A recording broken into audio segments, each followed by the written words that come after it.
Hey there everybody, today I'm going to be going over a couple of my Ninjago OCs. Now as you guys can see here, I have all of these four figures lined up. Now this is not all of my Ninjago OCs, I will be going over some more maybe in another video, but I thought this might be a nice little video to make to go off and introduce some of the characters that I've come up with over the last few years, and I think it's going to be fun, so let's jump right into it. As you guys can see here, this character is named Glade. Now, Glade can mean many different things. Glade is a combination of glacier and blade. However, as you guys can see here by this little crystal back here, I kind of wanted her to be the master of glass and or, like, think diamonds. Just a very harsh mineral that she can go off and use and form to her very will. Now, she's very determined. She was going to be one of the ninja, but then decided not to. However, she did hone in on her elemental powers and has unlocked her true potential. Now, she holds this weapon here, and this is a special sword that was made for her by her sensei. Now, she was trained by Master Yang, and so she did have evil tendencies, but she kind of overcame that after Day of the Departed, whenever she was one of the dead students and escaped through the rift. Now, as you guys can see here, this little diamond is actually it's kind of made of glass, so she can shatter that on people and then use it and, like, you know, puncture their skin or do whatever she needs to. Basically just go off and build herself a shield if she needs to. And this blade right here is made to hold impacts from, you know, things like other katanas, swords, maces, whatever she needs to block or defend, because she's not really big on using the weapons, but whenever she does, she needs something that she can, you know, chop right to the point with and defeat some enemies. So this is Glade. As you guys can see here, she has a scared face. However, if we turn her head around, there she is without her weapon. She has a nice little smile going on. I used a face from the Hidden Side. I don't remember what that character's name was again. I used a Harumi hairpiece, Zane's movie torso with a yellow arm instead of another white arm, and his movie legs, I believe. It's either that or it's SOG. I don't really remember which one it is. But yeah, so this is Glade. I like her. I made her in like 2018, 2017, something like that. She's pretty old. I do like this figure a lot, however, I might give it an overhaul. Let me know what you guys think of Glade down in the comments below. Now, as you guys can see here, this is Reggie. Reggie is the cyber ninja. He basically can use the internet to go off and basically destroy people. He hunts people down for a living. He's somewhat of a bounty hunter, and he took on the gi of a ninja. He can go off and use and hack technology, basically any technology made by Borg Industries. He's basically a living Technoblade. Think about that.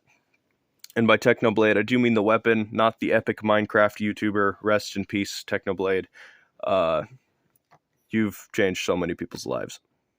But anyway, as you guys can see here, he has the shield that he can use to absorb shocks and things like that. He is immune to electricity, because that's honestly something that he goes off and can use against other people.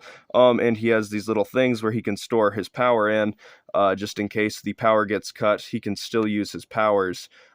He's actually just a normal human. He just made a lot of technology, and Borg actually helped manufacture most of his gear.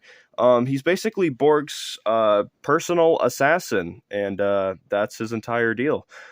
He carries a short blade katana. I don't remember what they call those. And he has a little blade, which is basically just the rest of the katana that I cut in half. And that's his whole deal. So this is him. And yeah, he's basically just an assassin. Tell me what you guys think about him down in the comments.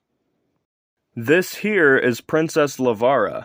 She is the daughter of Chief Mamatis from the Islanders. And she goes off and she's actually royalty, which is why she has such fancy dress robes on. I gave her blue hair because I thought that would be something interesting to have, even though most of the Islanders do have black hair, just to make her special.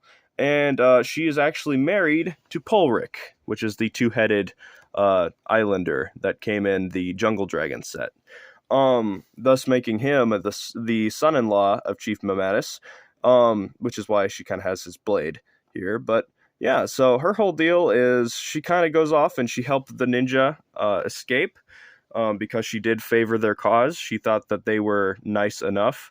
She befriended Cole, because Cole is a nice guy. And Polric hated the ninja, and so that caused a lot of drama, but still, she helped the ninja escape and convinced her father to let them go. And that's her significance. She's very cool. Now, this here is Duke. He is a ex-member of the Sons of Garmadon. He was one of the last remaining members. He is also somewhat of an assassin type. He was one of the generals for the Sons of Garmadon. He was just kind of off in the shadows. He went off and dressed up as a construction worker to basically keep his identity concealed, and he always wears these gloves. This is a torso from Hidden Side from the school bus. As you guys can see here, he kind of looks like Kai, and that's because he's using the face and hair from the Kai pod back in 2020. He hates Kai.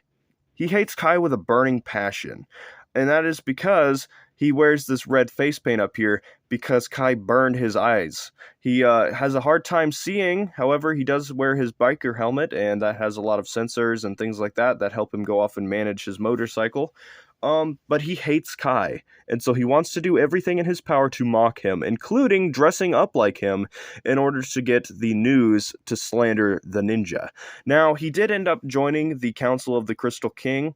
He was not one of the generals. He was actually basically Harumi's second in command while she was serving the Overlord. And he ended up dying in the final battle against the Overlord. As he tried to go off and defeat some of the ninja. The ninja actually ended up running him over, which is quite rough, if you ask me. But he did come back alive. His spirit was saved whenever the golden dragon flew up and destroyed the Overlord. His soul was captured inside of a crystal, and his spirit returned to his body. So that kind of happened. He still hates the ninja with a burning passion, but we're going to have to see what he's up to in the future. I hope that you guys enjoyed this video. I enjoyed making it. I love telling the stories that I've come up with over the years, and it's a fun time. So please let me know what you guys think about these characters down in the comments below. Which one was your favorite? Which one do you think needs some more improvement? Feel free to go off and, like, if you guys want to make fan art of any of these guys, like, I thought about doing it, but if you guys like these characters, do what you want. I would love some credit, but please do what you want. Shout out to Speedy the Cat for going off and making the original Master of Glass. I'm not gonna lie, I did get a lot of inspiration from your character. I don't remember what their name was, but you did inspire me a lot for this character right here. Just gonna throw that out there. But all the other ones are of my own creation, so I would appreciate some credit if you do end up using these as concepts or actual characters in your series. I hope you guys enjoyed this video. Look forward to some more. Thank you for watching, and bye-bye!